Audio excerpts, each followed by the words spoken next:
النصارى حتى تتبع ملتهم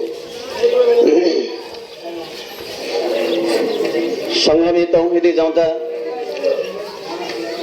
আল্লাহ তাআলার দরবারে লাখ কোটি শুকরিয়া আদায় করি যে আমরা যারা এখানে উপস্থিত হয়েছি, অনেক কষ্ট করে আমরা এখানে আসছি।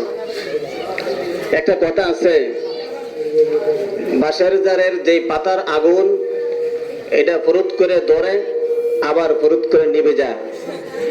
আমাদের আন্দোলনটা যাতে এরকম না হয়, আজকে আমরা জোশের সুরে আসলাম, পরবর্তীতে আবার কোনো ডাক আসলে আমরা ঘরে বসে থাকবো, এমন যাতে না হয়। আমরা তৌহিদি জনতা, আমাদের শরীরের মধ্যে রক্ত সবসময় গরম থাকবে। বিধর্মীদের বিরুদ্ধে, ইস্কনের বিরুদ্ধে প্রয়োজনে আমরা রক্ত দিব, প্রয়োজনে আমরা শহীদ হয়ে যাব, তবু ইস্কনকে আমরা ছাড়বো না। ইস্কন কে জিনিস আমরা এখনো জানি না, আমরা সকলে ইস্কন সম্পর্কে অপরিচিত। ইস্কন হলো একটা সংগঠনের নাম, হিন্দু, বৌদ্ধ, খ্রিস্টান, ইহুদি, নাসারা সহ মিলে একটা সংগঠন করছে। তাদের উদ্দেশ্য হলো সমস্ত মুসলমানের জোরকে কেটে দিয়ে মুসলমানদেরকে দুনিয়া থেকে বিদায় করে দেওয়া। আজকে আমরা মুসলমানের সন্তান হয়ে যদি আমরা নিভে থাকি, ঘুমিয়ে থাকি, তাহলে ইস্কনেরা আমাদেরকে একে একে করে ধ্বংস করে ফেলবে। এই মুসলমানের বাংলাদেশে এত বড় শক্তি কোত্থেকে পাইল? কে তাদেরকে শক্তি দিল? কে তাদেরকে এই ইন্ধন দিল? মুসলমান আইনজীবীকে বিচার বিভাগের সামনে থেকে তাকে হত্যা করবে, এই শক্তি কে দিল? যাদের মাধ্যমে এই শক্তি পেয়েছে তাদেরকে ধরা দরকার, তাদেরকে চিহ্নিত করা দরকার। বর্তমান সরকারকে আমরা বলবো, যে সমস্ত ভারতের দলালরা তাদেরকে ইন্ধন দিয়েছে তাদেরকে আগে গ্রেফতার করেন, এরপরে ইস্কনিদেরকে একটা একটা করে ধরে তাদেরকে গ্রেফতার করে তাদেরকে বিচারের আওতায় আনেন। এবং আমরা মুসলমান হিসেবে আমরা জানি, রাসূল সাল্লাল্লাহু আলাইহি সাল্লাম বলে গেছেন, আগের জামানাতে গজওয়ে হিন্দ হবে। আমি মনে করতেছি এই ইস্কনিরা আমাদেরকে গজওয়ে হিন্দ সম্পর্কে আমাদেরকে সতর্ক করতেছে।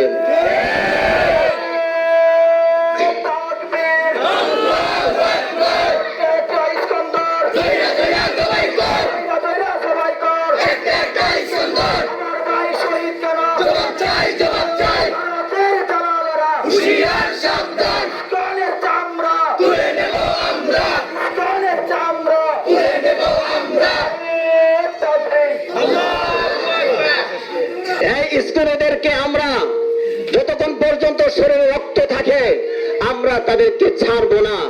আমার ভাই হত্যা কেন করলো? আমরা জবাব চাই। মুসলমানের বাংলায় থাইকা মুসলমানদেরকে হত্যা করবে, এটা কখনো মেনে নেওয়া যায় না। এই জন্য তৌহিদি জনতার কাছে আমার আবদার, যে কোনো মুহূর্তে আমরা বড়রা আমাদেরকে ডাকবে, সকল ডাকে আমরা ইনশাআল্লাহ সাড়া দিব। যে কোনো মুহূর্তে আমাদের ভারতবর্ষ আমরা খ্রিস্টান থেকে, লন্ডনীদের থেকে আমরা স্বাধীন করেছি। আজকে স্বাধীন করার পরে হাজার হাজার উলামায়ে কেরামের রক্ত, হাজার হাজার উলামায়ে কেরাম দেশ শহীদ হয়েছে।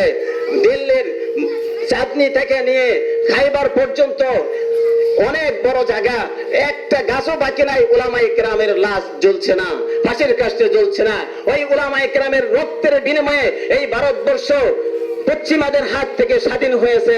আজকে অনেকে মনে করি আমরা স্বাধীন করেছি, উলামায়ে কেরামের কোনো ভূমিকা নাই, উলামায়ে কেরামের কোনো আলোচনা নাই। আজকে আমরা ওই পশ্চিমাদের কাছ থেকে স্বাধীন করার কারণে আমরা বাংলাদেশ স্বাধীন হয়েছে, নচেত আমরা বাংলাদেশ স্বাধীন পাইতাম না। অতএব এই স্বাধীন বাংলাদেশে আমরা এতদিন পরাধীন ছিলাম, আমাদের বাকরুদ্ধ ছিল, আমরা কোনো কথা বলতে পারি নাই, হিন্দুদের বিরুদ্ধে কথা বলতে পারি নাই, খ্রিস্টানদের বিরুদ্ধে কথা বলতে পারি নাই, কোনো বিধর্মীদের বিরুদ্ধে কথা বলতে পারি নাই। আল্লাহ রাব্বুল ইজ্জত আমাদেরকে বাক শক্তি খুলে দিয়েছেন। এখন আমরা বসে থাকবো না, এখন আমরা জোর গলায় কথা বলবো, আমরা তাদের বিরুদ্ধাচরণ করব, আমরা তাদেরকে বাধা সৃষ্টি করব, প্রয়োজনে তাদেরকে একটা একটা ধৈরা কাঁটাতারের বাইরে ঠেলে ফেলে দিব। আমরা যারা মনে করি ভারত আমাদেরকে কি করবে, ভারতকে তাদেরকে ঠাঁই দেব না। আমরা একমাত্র আমাদের সৃষ্টিকর্তাকে প্রভু মনে করি, আমরা কাউকে ভয় করি না, আমরা একমাত্র আল্লাহ তাআলাকে ভয় করি, কাউকে ভয় করে আমরা কথা বলি না।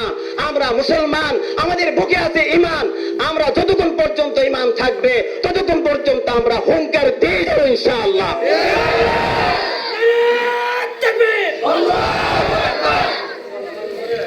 মোহতারাম হাজিরিন, এই পর্যায়ে আমাদের এই অনুষ্ঠান শেষ হবে, আমরা দোয়ার মাধ্যমে শেষ করব। শেষ কথা হলো, আমাদের অন্তর্বর্তীকালীন সরকারের কাছে আমাদের আবদার থাকবে যে যারা এই ইসকন সদস্য সভাপতিকে গ্রেফতার করছেন তাদেরকে ধন্যবাদ, কিন্তু তাদেরকে দৃষ্টান্তমূলক শাস্তি দিতে হবে এবং ইসকনকে বাংলাদেশ থেকে নিষিদ্ধ ঘোষণা করতে হবে। যত সাম্প্রদায়িকতা আছে তারা আমাদেরকে, উলামায়ে কেরামদেরকে জঙ্গিবাদ বলে, আজকে তারা জঙ্গিবাদ যে এই কথা প্রমাণ করে দিয়েছে। অতএব আমরা জঙ্গিবাদ না, আমরা ধর্মের প্রচার করে মুসলমানদেরকে সোচ্চার করি, আর তারা ধর্ম থেকে বিরত করার জন্য তারা চেষ্টা করে।